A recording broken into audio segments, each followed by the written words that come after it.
Laval en Mayenne début avril, c'est sympa et très bucolique.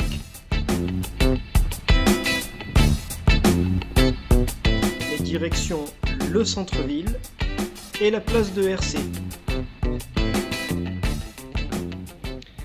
Bon, je ressors du salon Laval virtuel, le premier de cette édition auquel j'ai pu assister, et c'était vachement intéressant. Donc une vraie édition pleine de vraiment une première visite qui pour moi est très concluante, très fructueuse, parce qu'il y a vraiment une unité dans ce salon. On voit qu'il y a une écriture sur la manière de faire venir des entreprises spécialisées dans la 3D et les réalités immergées, les réalités virtuelles. On est dans les mondes virtuels. Quand même un thème assez unifié sur ce salon, qui est celui des réalités immergées, de la 3D immergée, à base de lunettes et de casques essentiellement, mais aussi avec des applications essentiellement de mise en, je dirais presque de mise en abîme, de mise en situation, qu'il s'agisse de formation, d'évoluer dans des univers 3D qui reproduisent la réalité, par exemple pour simuler la visite d'une plateforme, de véhicules, de gros édifices, tout ce qu'on ne peut pas faire dans la réalité en fait,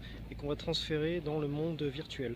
Alors c'est vrai que du coup, le thème était tellement unifié qu'il en paraissait peut-être parfois assez redondant. Il manque peut-être un peu d'aération avec d'autres sociétés spécialisées ou sur la stratégie Internet globale, ou sur les composants informatiques et les matériels pour tourner telle ou telle production digitale, mais c'est une faiblesse bien légère quand on voit la qualité des rencontres ici et surtout leur densité.